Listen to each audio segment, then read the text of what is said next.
sorry. Do I need to start over? No, ma'am, you're good. Okay. Thank you. All right. Is there any other questions or correction?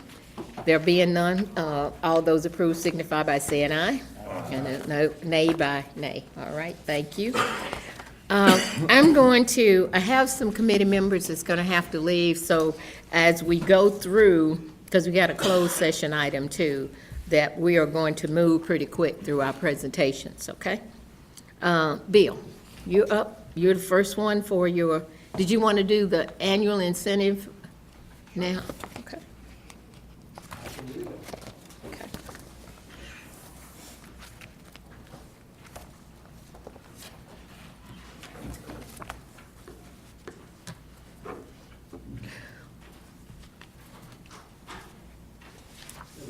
Okay. I can't see that anyway, so. As you might recall, this was being presented to this committee the last time we met, and we talked about perhaps taking another look at the stretch levels of performance.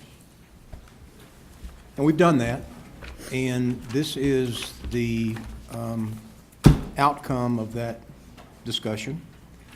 We have suggested that we add one additional metric to this plan, and that's around specialty care access. We had talked about perhaps considering that goal for our long-term incentive plan, but through discussions, we realized that we need immediate improvement and more of an annual goal. It fits with the days to next third new appointment. So we suggested that we add that to the population health metric. Each of those would be worth 10% of that overall 20% section. This measures the days from referral to actual appointment for GI, pulmonology, endocrinology, and urology, all of which have great impact and import on our geriatric population. Orthopedics, one of those as well. We debated about including orthopedics in that, but the days that we're looking at right now are in the mid-50s, much more acceptable than what we're looking at for these particular specialties. As you can see, it's actual is 102 days, from days of referral to actual appointment. Way too many, and they end up in our ED. They end up with conditions that could have been addressed earlier. So we think it's a very good goal to include in our annual incentive plan. The stretch targets probably are a little bit new to you in that we didn't present those before, but through discussions with Dorothy and DT and some of our other staff, we're bringing this forward to you as a recommendation for the fiscal year 18 incentive plan, which began October. We're a little long in the tooth on this. We're almost to the midpoint of the fiscal year, but I can tell you that our staff has been aware of what the performance indicators were since September. They just didn't know exactly what the levels of performance and the expectations around those would be, but they have been working toward improving each of these indicators for some time. The only curveball, so to speak, would have been the specialty care access. But that's something that's been underway for some time as well. Okay. So unless there's questions or any other thoughts, I would present this as a recommendation to the HR committee for approval for the fiscal year 18 annual incentive plan. Okay. All right. Does anyone have any questions? Yes. Got my mic on now. There was a lot of discussion with staff, and I had a personal phone call with staff concerning the financial metrics. Yes. And that's not that concern hasn't changed. I know that we're in the process of doing a productivity study that is going to create for us a better system of data that will allow us to hopefully waterfall financial metrics to a point that they become more meaningful for the whole organization. I'm still not comfortable that this is the right metric.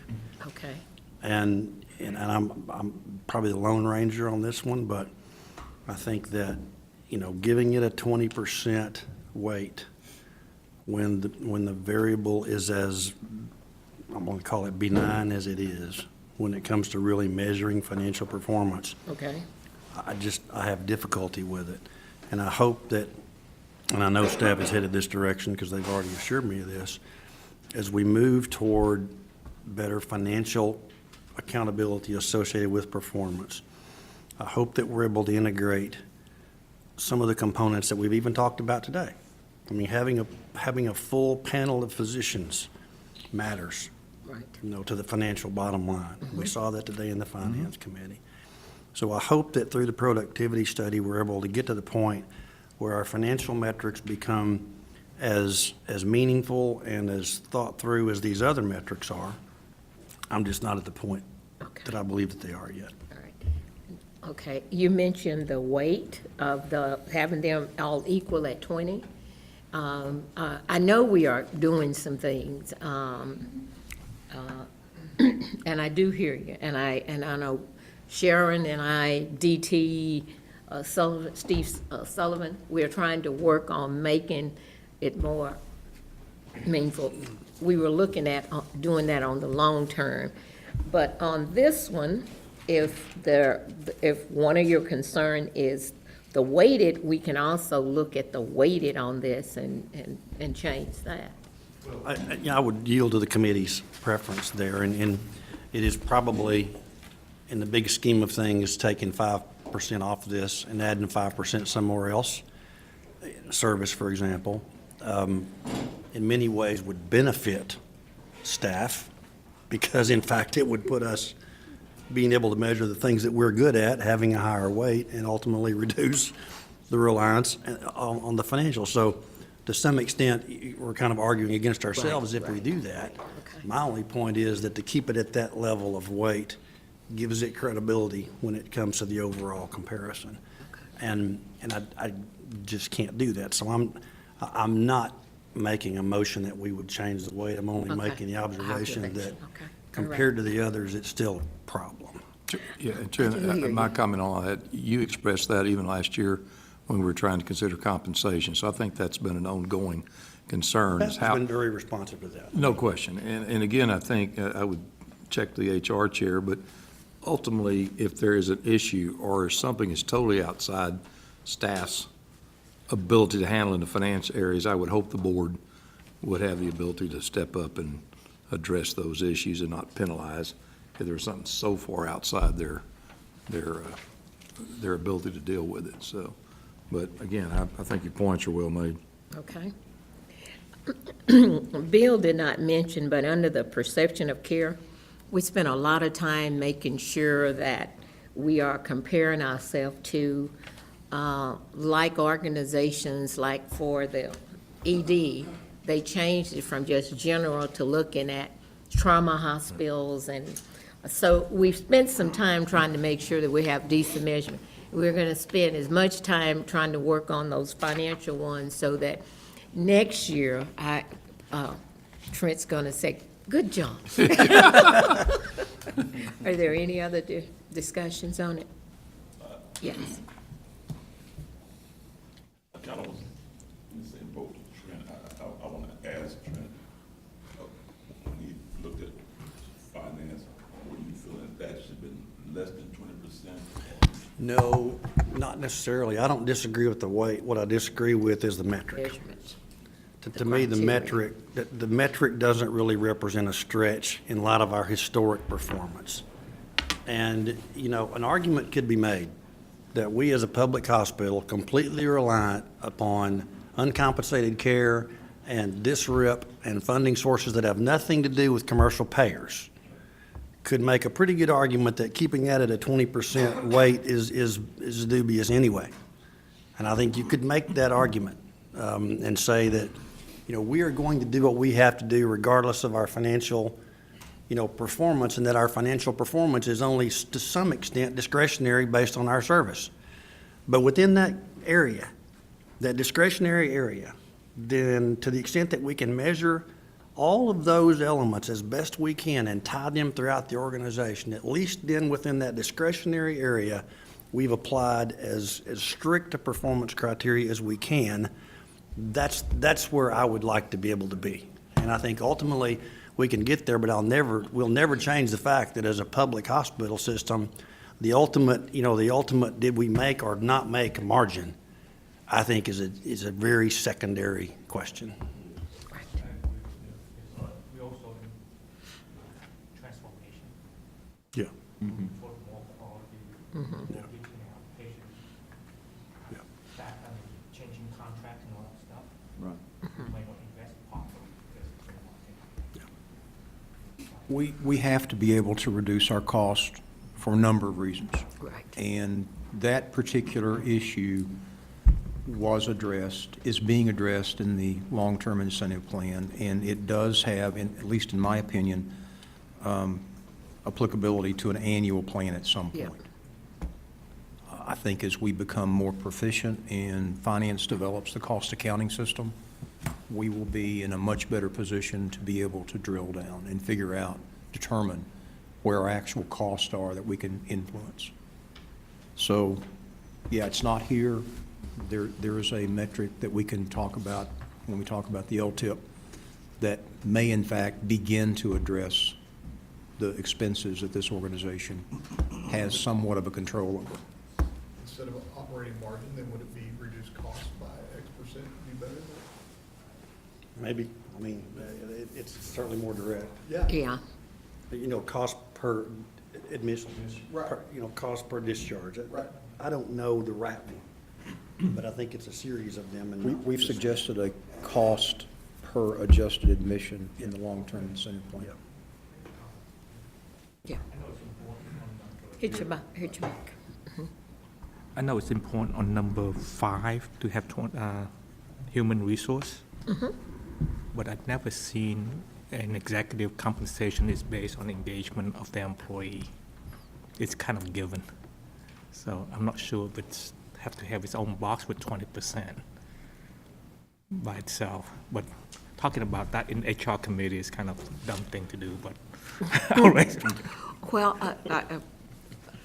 I'll let Peel address that. But one of the deals, when we talked about that, we talked if your employees are not engaged, you're not going to meet a whole bunch of these things.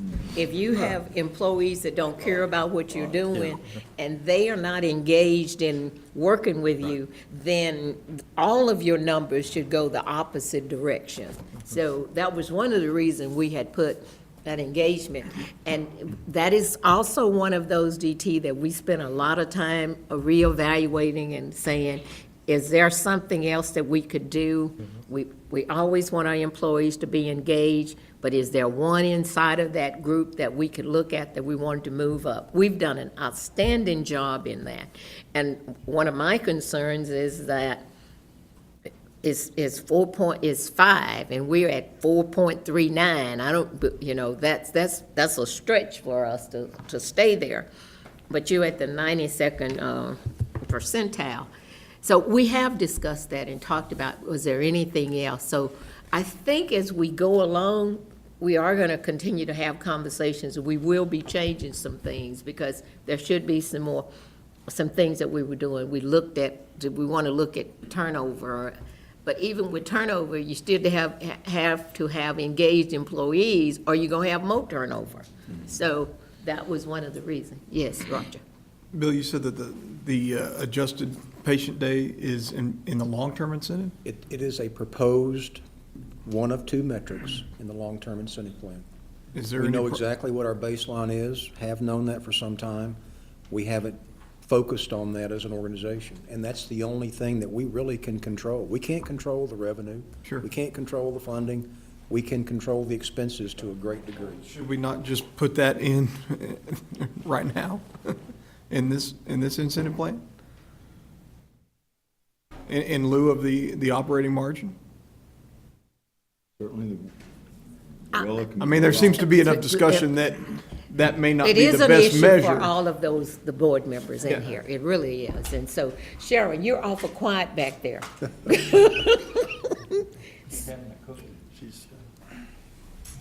come on up so you can be a part of, because it is important, and you do have several board members that You have a little bit of a think caramel it's pie in your teeth. may be moving. Oh, out of that was a longer than cookie. short. Yeah. That's okay. So, you know, as Bill and I have been studying what we could do for a long-term incentive, they're all financial metrics. So it's really what I think the board wants to see. There's an education that has to happen, and from my perspective, we are kind of into the fiscal year. We're almost to the end of January now. So one thing to consider would be the annual incentive plan impacts the entire organization. The long-term incentive plan is more the executive level. And it's also a 3-year plan that's one thought that I had while I was sitting at the table. The hospital operating margin is something that we've been focusing on for a while. We will start to focus this year and educate people what drives the hospital, the cost per adjusted admission is what we're beginning to discuss, and we'll discuss here in a second. For the LTIP, that is not a calculation that's familiar to the organization. That is not something that we talk about at leadership today. It is a calculation that is used across the industry. And again, that is focused on costs. It can vary based on if your admissions increase or if your volumes increase. It can be negatively impacted if for some reason volumes decrease from budget. Same with any of those other financial metrics. So there's pros and cons to both. I can't really make a recommendation at this point. Probably the one time I'll sit here and tell you I don't think I can recommend what metric needs to go in the AIP versus the LTIP. I'm not sure they couldn't go in both. I was going to say, Because we struggle with margin. We struggle with margin all the time because of lack of control and influence about what that's going to look like. We struggled with the trigger for the annual incentive plan last year because we got hit a second year with a $10 million hickey. Yeah. And what do you do about that? So I don't have any problem swapping out the margin metric with the cost per adjusted admission. It's at least something more that we can control. It More than- is. I mean, we set the margin in there and the trigger, and as Bill alluded to and commented before, you're gonna get a legislative pen slash from Washington and the state. It doesn't matter what we do. It doesn't matter how efficient we are. In fact, I'd argue to you that some of the formula funding that is in existence, the more efficient you are, sometimes the more you're hit. You're more penalized. So I think it's not a bad idea to put a measure in there that we have the greatest level of control over. And then the onus is on us and y'all as a board from the direction standpoint and from us from a lifting standpoint to do what we need to do. And I don't have a problem with keeping the FTE per adjusted occupied bed in there either because it's very tangible. That's right. Folks understand what that is. It's a component of your cost per adjusted admission as well.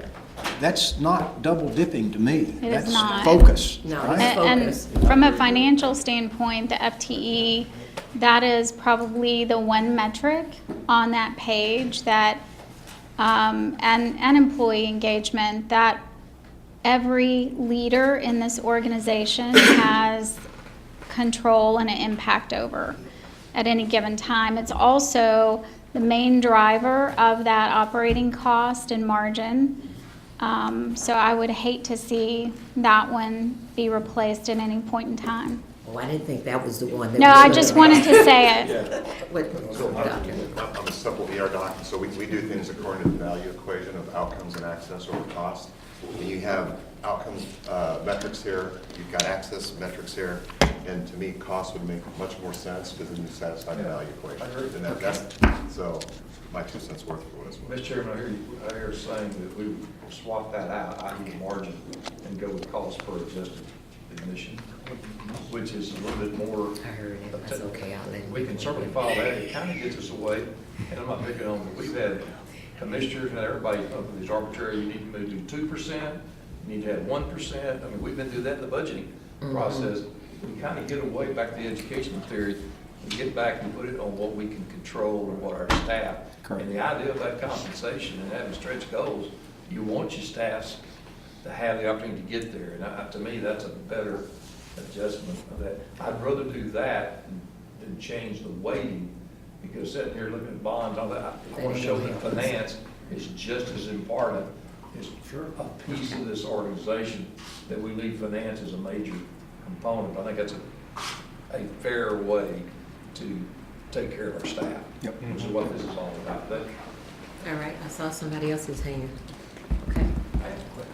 What do you mean by adjusted patient day when you talk about costs? Sharon's going to That's tell you mine. what that formula is, You- because it's about I don't know why he outpatient started to talk. revenue and visits Should and, I have just, no. No. She's fluent in Time that. with me on it too.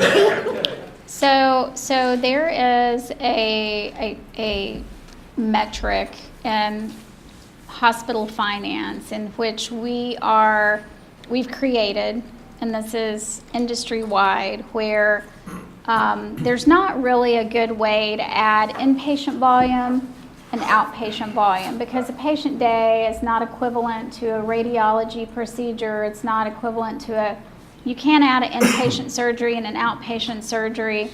So we take overall revenue and we create a factor, and then we decide that that's kind of an adjusted patient day. So whatever a patient day equates to in revenue, we take total revenue and we divide total revenue by an average patient day, what that revenue per patient day is. And that turns into an adjusted volume for us. And I'll walk you through that calculation. And so you can't really, we'll be back by 4 o'clock. yeah, you can't really think of it as a volume number, but it's kind of a conversion of your revenue to come up with an overall weighting of how much business did I do over my total cost. Because your overall costs are driven by both your inpatient, your ancillaries, and your outpatient visits. And there's not one metric in a hospital system that measures what you have done across the board. And that's what any adjusted patient factor does. We do the same with the FTEs per adjusted patient day. with the same type of? It is the same type of calculation. This is a much bigger number because it's per adjusted admission, which is about the same as an adjusted discharge. So it's just a bigger number. You have the same, we capture admission. So this number that we're proposing is based on adjusted admissions. Adjusted admission. Okay, any other questions on that? Because what has been suggested or recommended is that we change the hospital operating to cost per adjusted admission, right? Is that- Correct. Okay, and then you have some numbers, you'll come back with some numbers for threshold, stretch, and all those, right? Yes. And I know you have some stuff you're going to talk to us on LTIP about. Is that the same that you're going to use? It is. Same calculation. Wait, Okay. correct me where I'm wrong on this. I have been told that it's the physician's pen that accounts for most of the costs of any patient in a hospital, inpatient patient or observation status. Like what the physician writes, where they get admitted, what lab tests are ordered, How long they're et here? cetera, et cetera, et cetera. Should we not be looking at that type of thing all the time? It's a component, Dr. Weber. It is a component. Labor is 55% of our overall operating expense. I don't know off the top of my head how much to equate to that click of a button or flick of a pen, That's right. but it's extensive. We've got utilization issues that we know about today, and we're addressing those today. We've got situations where orders are made for patients who have had similar procedures in the last few weeks. Right. You know, repeat tests that don't need to be made, and that's a large cost to this organization. So it's a two-pronged approach. Should that not be one of the things we look at? If you want to go down that path, you should look, it's basically, so you will have to look at the total cost of care to see what they do post-acute and everything else. So hopefully eventually over time, we start looking at how do we manage the whole thing. Then you can see patterns and everything else, so they can go back in an educated way and talk and sit down and counsel. See, that's what I thought we'd get if we talked about cost, exactly what you just said. Yep. And then you're gonna have to let more data in so that you can look at the see, so they don't argue like patient sicker than yours, type thing, all that stuff, and then take all that out of the way so that you can measure everybody the same way, and then you look at patterns, and then it's a long concept. I think that's something that we may want to discuss down the road to get to that level, but just to pull one out and just measure one specialty, we got ourselves in trouble. I think this is a good start, Jim. Yeah, I think this is a better way to assess. That's part of the rationale around having service line chiefs as well. Right. Leaders in place who get it, who understand it, who are responsible The service for line it. chiefs have to have access Absolutely. to this data, and I don't think they have that right now. Right. Okay. Trent, better? Yes, ma'am. That's a lot better. Wait, quick question, PT? because I know we planned from a committee and collaboration. Want to hear from leadership, is this what we propose? Is that a fair way for you guys to measure and look at to run your day-to-day business so that we don't want to throw something that's I've given you my unfair? opinion, just one. Yeah. Well, let's be fair to staff.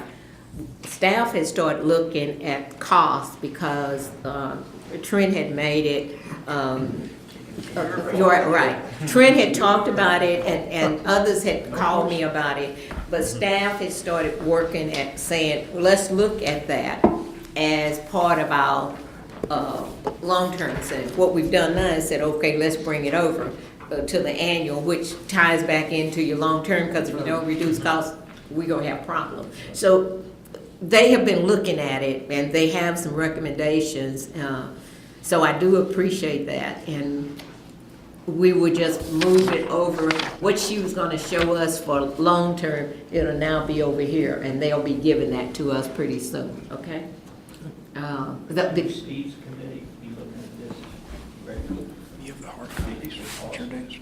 Well, I mean, I think as a board, you all look at it, and you'll, yes. It's all inclusive, because you can't take one element out of this and say it's finance. There's quality involved in this, there's finance involved in it. It is universal throughout the organization. So Dorothy, this will come back with the metrics change. Right. I.e. to the cost per adjusted admission, and then Sharon will give us kind of the threshold, the target. Because I'm just sitting there thinking, this is affecting something that about 5 months is already, we're already into this budget. Well, we do want to caution y'all, because a lot of times you'll subliminally think it's first of the year, but Yeah. we've already lost Yeah, we're about 5 months. because we're starting in October. So we put everybody a little bit behind, and it's really challenging. Yeah. Well, we'll just look at it from the day forward, and I won't criticize you for the 2 months we missed. We'll just do it over the next one. I think that's where we are, okay? Thank you for that question, DT. Okay, anything? We're okay with all the changes? Everything else is okay? Yeah. So do I get that in the form of a motion? Okay? All right. Are there any other questions? All right.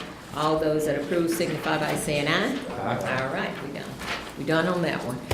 Okay, long-term incentive. Let me remind you of the discussions we've had previously. We had a long-term incentive plan that was approved by this HR committee and the board 2 years ago. We're in the third year of that long-term incentive plan. We are recommending that we change the metrics, and that's not something that we come to a decision lightly. But the original metrics that we had were good at the time. As we become more understanding of the plan and the vision and the direction this organization needs to take, we thought it was an opportune time to change the long-term metrics that would benefit the patients this organization serves. Leapfrog, albeit controversial, is a rather well-known indicator of a lot of things: quality, process, patient satisfaction, cost. There's about 30 different metrics that combine into one letter grade. We're not recommending that we focus on the letter grade. We're recommending that we use the metric and focus on improvement over self in relation to a letter grade that might be awarded. Now, if you look historically at Leapfrog as an organization, there's a very tight concentration of scores around letter grades. They haven't moved that much historically. They just don't. So we're recommending that, given where we have come from, that we focus on an improvement over self for threshold to equal at least what we achieved in 2017. Now, remember, the methodology around that is the threshold should be achieved relatively 90% of the time. So we've got to maintain our position to achieve threshold. But we're recommending we need to move to an A. And you move to an A by moving progressively through a B. So we'd like to recommend that the target for 2018 is close to a B, but numerically it is an increase over self. Doesn't seem like much. Optics being what they are, doesn't look like much, but it's pretty significant. Dorothy's had a lot of conversation, I think, with Leapfrog organization. I think she's a believer that small numbers mean a lot in this type of a metric, right? The stretch target ought to be an A. It's kind of like a journey to zero. That's the ultimate goal. Now, there's different scores around an A. There's a range. There's a range from like 3.159 that we're recommending to 4. 4 is the most you can get. An A is an A. Well, it's not really. But we think that we want to focus on numbers that historically have an equivalent to a letter grade. So if we hit 3.159, it might not be an A. It might not. It might be a B. We don't know that. Therefore, the significance of the numbers representing the composite. The second metric that we're recommending we change is to focus on the cost that we spent a lot of time talking about just before in the annual incentive plan. And this is around cost per adjusted admission. You see our baseline there. We think that budget in this case, which is 14,863, ought to be threshold. Because really the whole focus over a long-term perspective is to reduce your overall cost. It's not to make it a target and then, oh, it's okay if you increase your cost, we'll incent you. That's not what this is about. This organization must focus on reduction in expenses. So if you set your budget at threshold, then you have incremental improvements going forward. We are saying, again, optics being what they are, doesn't look like a lot of money, but this movement from threshold to target is around $3.5 million. This movement from threshold to stretch is $5 million. So if we're able to save $5 million in operating expenses and our admissions and our outpatient revenue as adjusted stays the same, our overall cost per adjusted admission would be $14,785. That's how that works. Now, long-term, do we need to be better than that? Yeah, we do. Sharon has done some comparisons with the other public hospitals in Texas, and every one of those except for Lubbock, which is a little bit different, is much higher than JPS. Do you have those readily? Yeah, and Harris County was also slightly lower. I'm not sure, we don't have the full information, but on average, excluding Lubbock, if you take the big five in Texas, the average cost was $16,617, and that was back in fiscal year 16 was the information that we're able to capture publicly. So just to give you a relevance to the other public hospitals in Texas, including JPS. Do y'all consider the baseline of 17 an anomaly relative to these threshold and target numbers? The difference in the baseline of what we actually accomplished in fiscal year 17 and threshold is budget, and that's about 5.5% increase in operating expenses, and I think that's exactly where our budget was.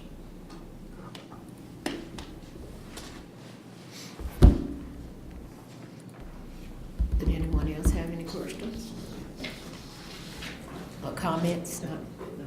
Go ahead. I'm sure I heard you properly. Our baseline for year 17 is 14,075. Yes, sir. But for the 5 hospitals across The big five public hospitals. some, For fiscal year 16, it was just under 17,000, but the calculation was $16,617. So JPS is less than the average of the big five, but that number is from 2 years ago. From the public information that's available. if I interpret properly what I'm hearing is we are still cost-wise doing far better than the other 5 public hospitals, correct? Yes. Okay.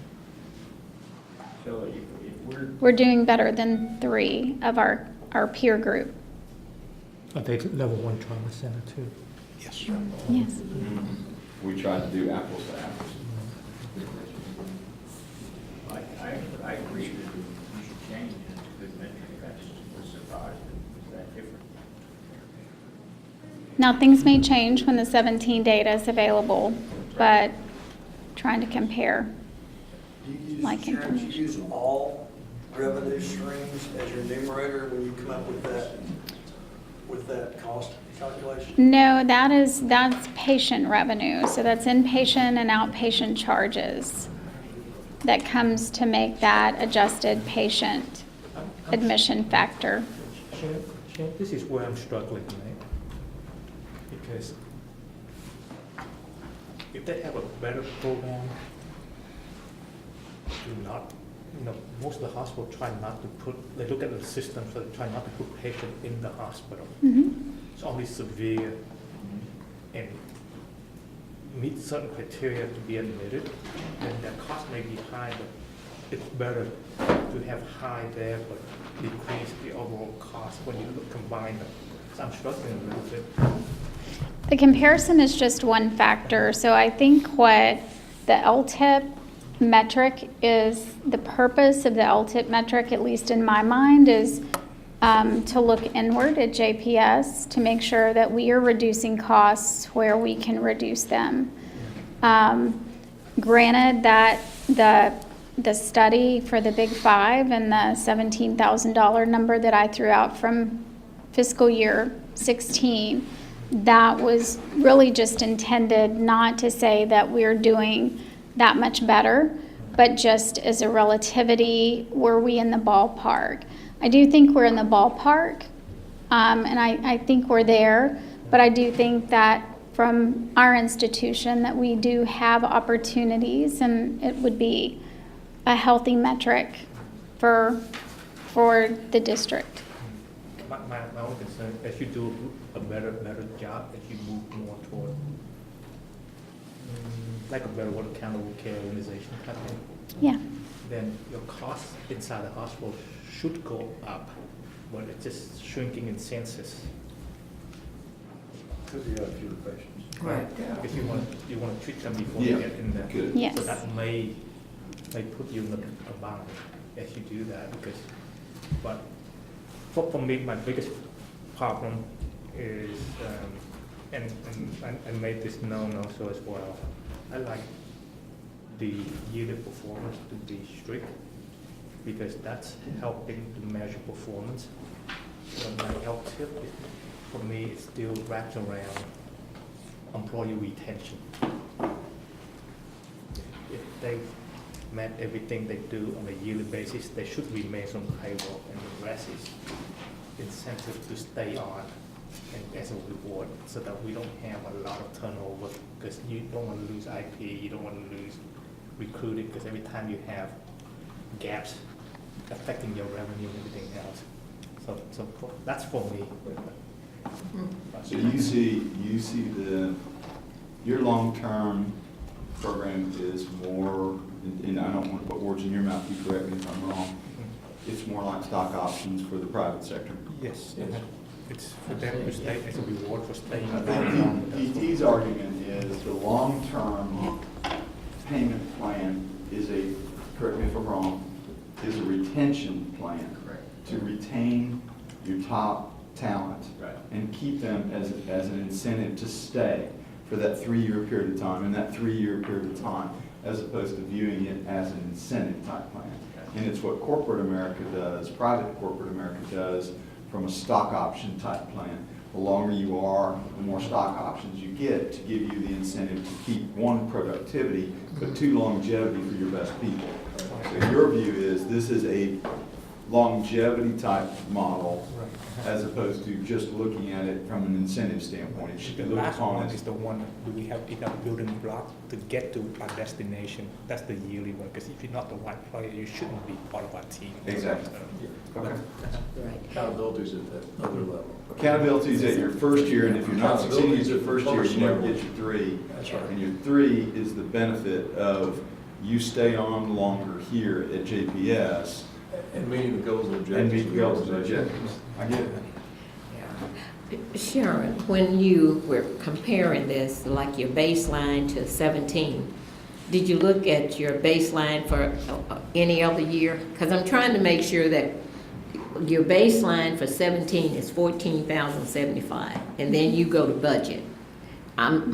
You based it on budget, and I'm trying to see if you looked at another year to see if your actual was actually better than the budget that you put together. As you know, that makes sense to you? Yes, and 17 was better than budget, and that was mainly due to the overage in our volumes. So if you think about the denominator and the volumes that we pushed through, but our expenses did not go up as much as our volumes did. So we were able to control our expenses were over budget, our fixed budget, but because that's a variable, it's a per unit calculation, and we volume adjusted that calculation, it came in under budget because we pushed more volume through and our expenses did not go up proportionately And so, in 17. Okay. So it came in and looked favorable yeah. to that budgeted amount. And all I'm saying is that, and I will ask you to give me that, is that when you say your volume, we've had volume the year before and cost. So did our actual baseline, is it closer to where we actually are, or is it closer to what we have got over here for budget every year? Make sense? I'm just saying, if you look at 2016, is your is that number going to be about the same as this 14,000, or is it going to be closer to the 14,863? Somehow, I'd like to see that we look at not just 17, but what was it in 16, as you are looking to set up your thresholds and targets and stuff. So That's all I'm saying. Yes, ma'am. 16 was closer to 17, but my budget 17 did not have much of an increase in our expenses. Budget 18, we had pretty substantial increase in our expenses that were approved. A lot of that came through in salaries, a lot of it came through in our medical supplies. So, I didn't bring the budget with me today, but we have planned for some strategic items and physician payments that are impacting that threshold number, which equals my budget 18. So and again, that's the committee's wishes, but if I were to try to set my threshold amount closer to that 14,075, which is the 17 baseline. Remember, these are also going to be used for the AIP. Then it would be extremely difficult for directors to I'm telling my directors it's not good enough just to meet your budget. You would actually have to come in much below your budget, even to meet threshold performance. Okay. And I do understand. I know what you're trying to do. I was just trying to see, the same way we looked at other stuff, with the leapfrog. Mm-hmm. Leapfrog showed where one year we made a major improvement. The next year it was smaller. And for each year, it looks like it's gonna get smaller and smaller, because as you get better, other hospitals get better. Right. And that's why their numbers, it moves up and down. But on the financial metrics, we have a pretty detailed plan that we've built from the department level forward. Okay. And then if you back into this overall metric, that plan calculates out to the 14,863. And we've put the budget at the threshold level. So they have to at least hit their budget, and they only would receive threshold performance if they hit the budgeted expenses with the budgeted volume. All right. Okay. I hear you. Okay. Anyone else have any other questions? Comments? Well, Sharon, I do thank you for your work, and if I'm not mistaken, it will still be in the long term. Are we moving it from? They're gonna be in both, right? In both. Yes, ma'am. In both. Let me get with Steve on that one, because I remember him telling us something, our consultant, about for your annual and your long term. It was not good to have them same metrics in both of them. So let us get. We struggle with that because I know. this addresses quality and cost. Long term, we need to focus on quality and cost. There's no question about it. So it'll be interesting to hear his reaction to that. Okay. All right. Yeah. Dorothy, I want to say thank you to you, because your research and your work on what Leapfrog has done in the last decade really helpful to me. Thank you. Some of my issues with them, you've gotten to the bottom of, and they've actually resolved. The backfilling of vacant data, Right, for example, right. Mhm. always a heartburn. Yes, they stopped that. Is stopped. So I appreciate the effort that you put into that. And that's a lot of work, but I appreciate it. Okay, thank you. Trent, I was going to, you beat me to that, to talk about the leapfrog. I was also going to say that I've been in hospital, obviously, last month on several occasions, meeting with Robert on some other issues, and Dorothy and DT have been locked up in meetings with Bill and consultants and all kinds of things. So this wasn't something that just happened. it's been a process, and I agree with you, Dorothy, thanks for your Okay, leadership. all right.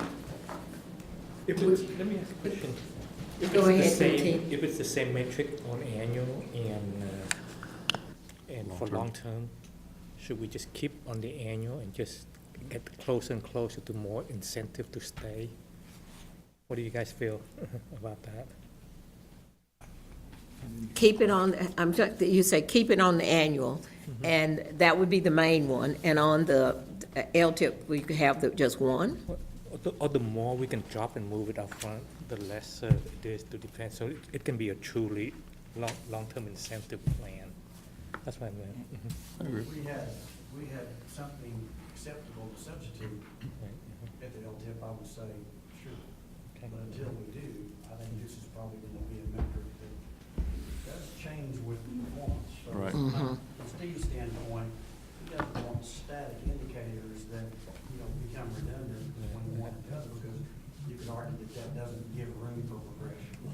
Or improvement. This one does. Oh, no, I'm just saying that the less we have on the LTIP, the more it resembles what it was supposed to be intended for. That's what I meant, move the metrics Yeah, up front. and DJ, I agree with you. I think we all truly now believe that the LTIP is for retention, not for performance compensation. I think the fact it's in there for right now, Dorothy, if you talk to Steve, maybe you can get his thoughts on that. The one thing that. We don't want to make it cumbersome. Yeah, We want and the one people to thing have on the behalf opportunity of. to meet those, yeah. Sure. so. On behalf of staff, and out of respect for the board too, we just ask that if you go back to Steve, which is fine, set a metric for yourself on a time frame, because we'll never get this. And that, I'm fearful. And the other issue that I have is if we keep talking to Steve too much, we're never gonna make our budget. That's right. So we're gonna go broke. So I just wanna get to the point. Control is one of those calls. I'm going to talk to him. He asked me to call him after the meeting anyway, so I'm going to talk Good. to him. But I just want to make sure Right. that, because We I agree. know you can have one cost on the annual, because it's so broad on the LTIP, it's still going to impact it. By the time you start breaking it down, one is on labor costs, then pretty soon y'all gonna be looking at pharmacy costs. So there are several deals that's in there that would make it work for us. Okay. Okay? All right. You might But wanna I'll look get at back it with you. I'm gonna bring it up at y'all's retreat. I'm gonna put that metric in for y'all. Okay. All right. Any other question? Okay. We got it. We're gonna keep it, okay? All right, thank So do you. we still keep your cotton in Bill's office, or do we take it out? I think Bill and I'll probably be still sharing Just checking. the count. I get top bunk. Okay. We'll get there, gang. This is important, and I It think is. it's awesome, but, okay. We have, we took care of those two, and Pia's so up next. Pia, you're up next. And this is just a follow-up, okay?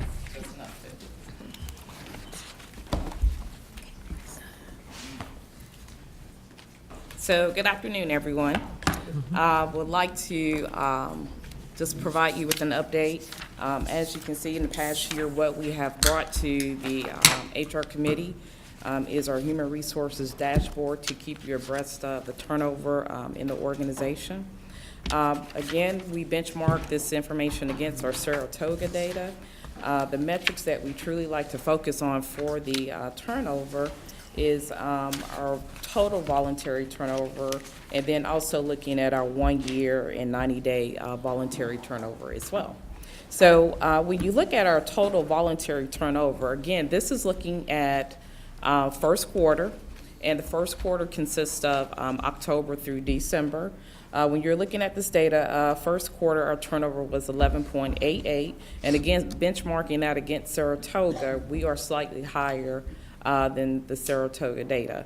Anytime when we look at the turnover information, and we're always seeking to see what are those top 5 reasons for leaving, is always a consistent theme.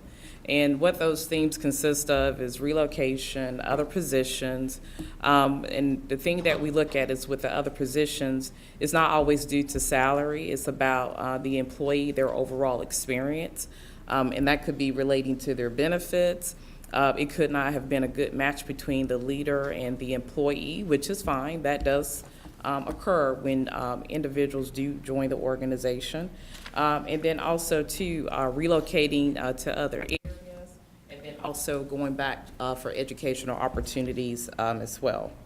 The one-year turnover, as you can see, was slightly higher against the Saratoga benchmark. That 1 year, that's a very imperative time for our team members to ensure that they are a good fit for the organization, and then also making sure that we feel that they're a good fit for the organization as well. Currently, what we do with our one-year individuals, we do have a breakfast and a lunch with Robert with our one-year team members. We welcome them in to give us feedback. And we get great feedback from these sessions to assist us with the 1 year experience. Some things that we've heard about in this 1 year is just their transition going from orientation into the department orientation.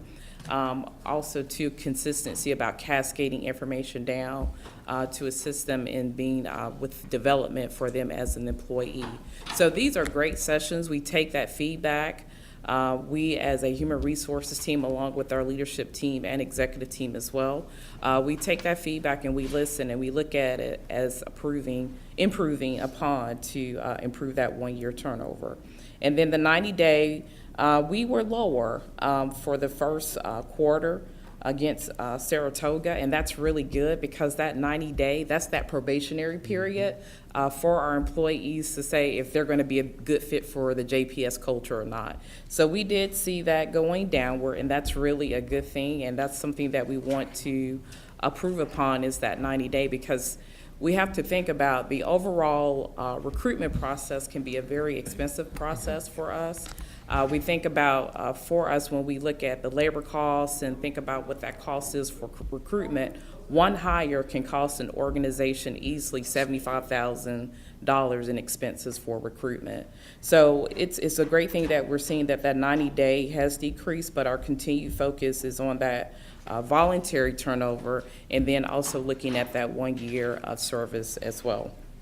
Below, again, we're just giving you an overview of the turnover per the job families, just to make you aware of what that turnover is looking like as well. Are there any questions relating to turnover? I have a question on probably more for definition than anything else.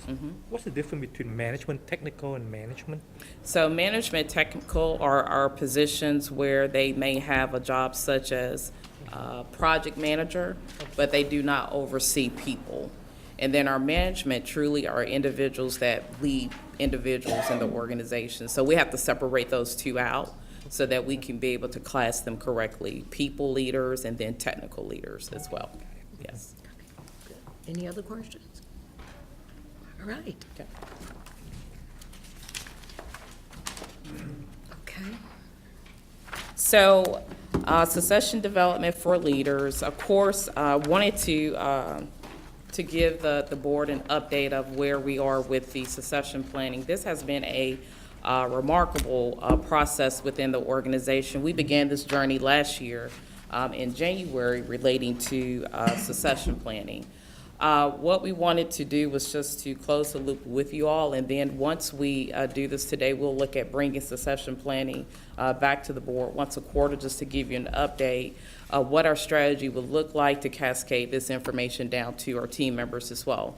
So remember, the first piece of this journey began with our leaders, and the only focus at this time were leaders.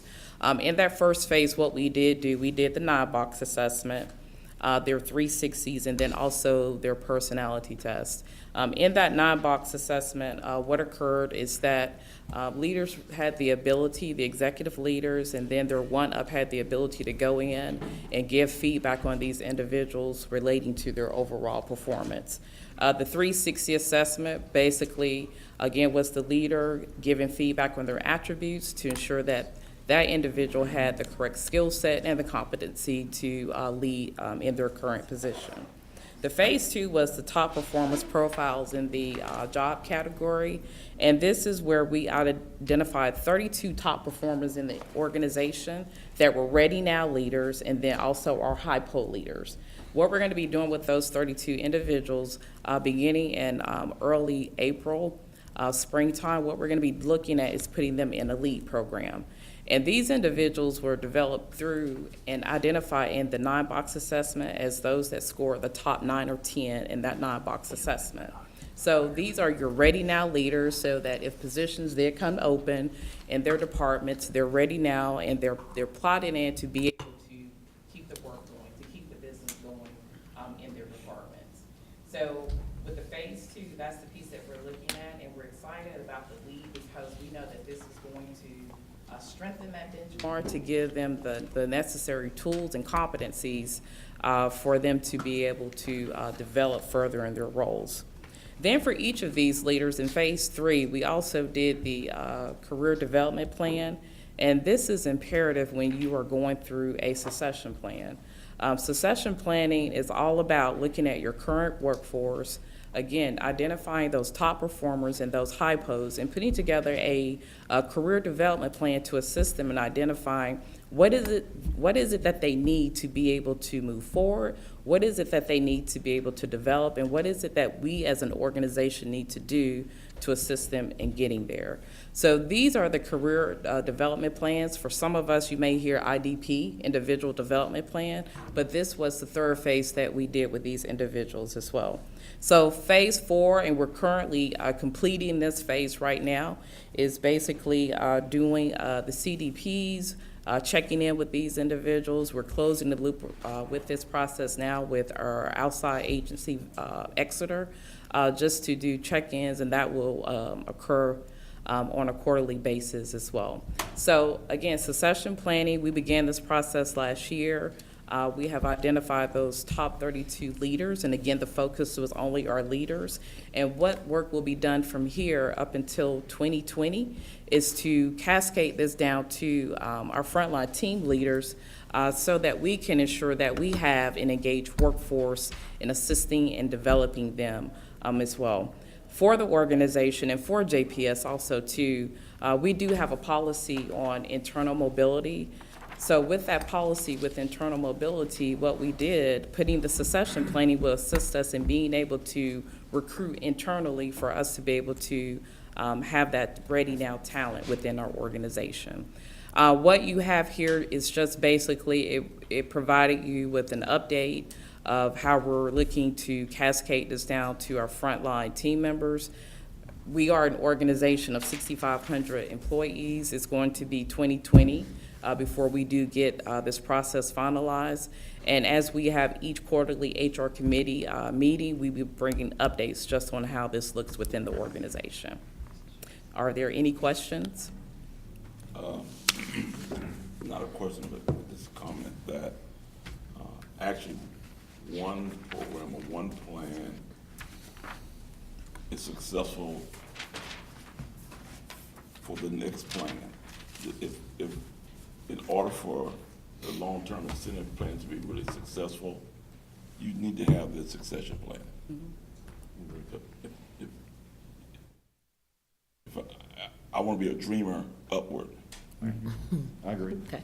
I agree, and they need to know that there's no barriers. If they do well and they perform well, they've got a clear slot to go forward. I agree. I also want to thank Pia, because she's done an incredible amount of work last year on succession planning, and she's taken it from a vision to the pragmatic aspects of what you do and how you do it, and she's done a good job. I mean, as we recruit persons to the organization, we're recruiting life, not short-term. I agree. Pia, one of the questions I have is, we have the voluntary turnover. That's 12% last year, and this quarter 11%. Of those people who voluntarily leave, how many of them were leaders? I know you just started looking, but yes, of that group, I guess what I'm saying is that if we invest in building leaders, we need to make sure they have a pathway for leadership. Exactly. Otherwise, those become our voluntary departures because they'll find that leadership someplace else. Exactly. So it's a double-edged sword. Okay. It is. And with that, because the two coincide together, turnover and succession development, the piece that we looked at, looking at that turnover, it was very small.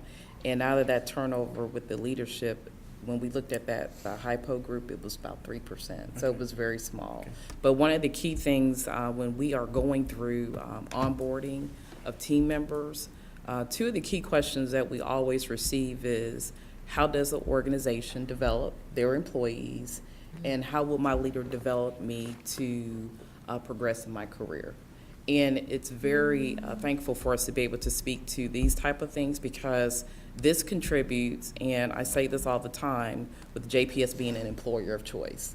So when you're becoming that employer of choice, these are things that you want to be able to speak to about succession planning, and then how are you going to develop individuals to be successful in their career.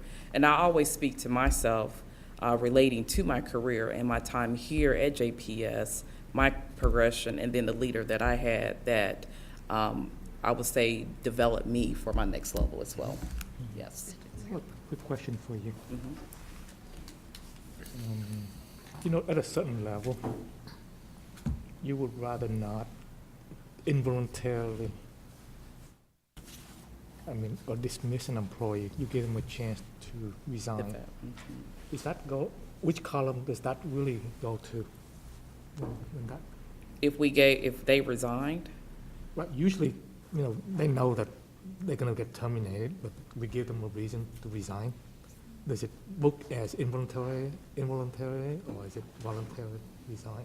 Well, if they voluntarily resign, it goes to the voluntary bucket, but that's very few in our organization where that occurs.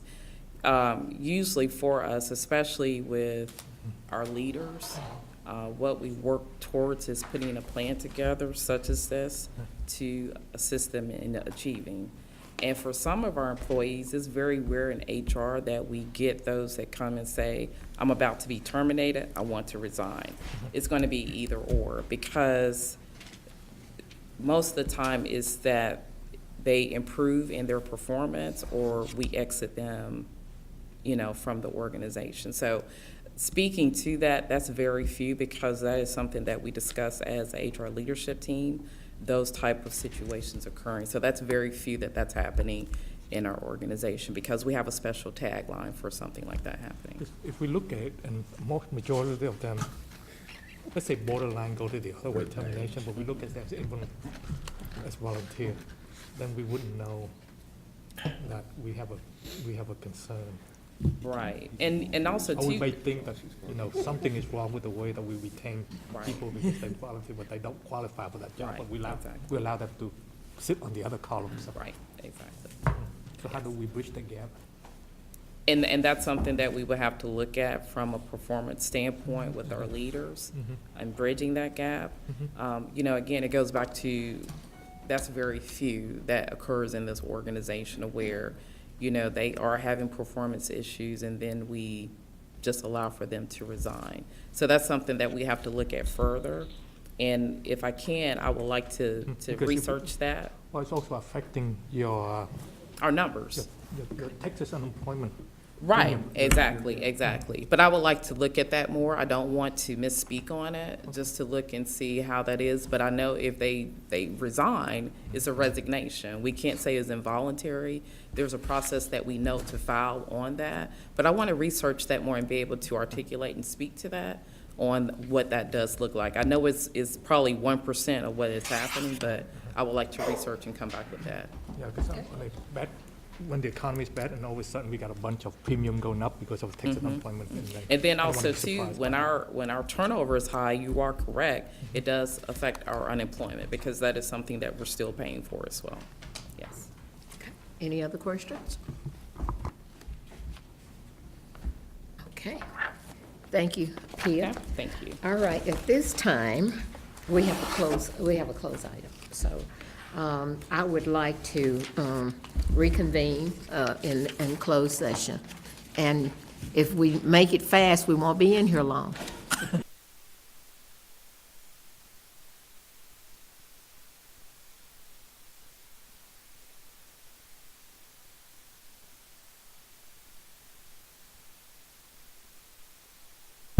We discussed the contract. Can I get a motion on our, Move to change it to 4 years. all right. Is there any other discussion? All those in favor of extending the contract for 4 years, signify by saying aye. Aye. Those opposed by nay. Retroactive to Right. Yes. Okay. All right. There is no other business, so we are now adjourned.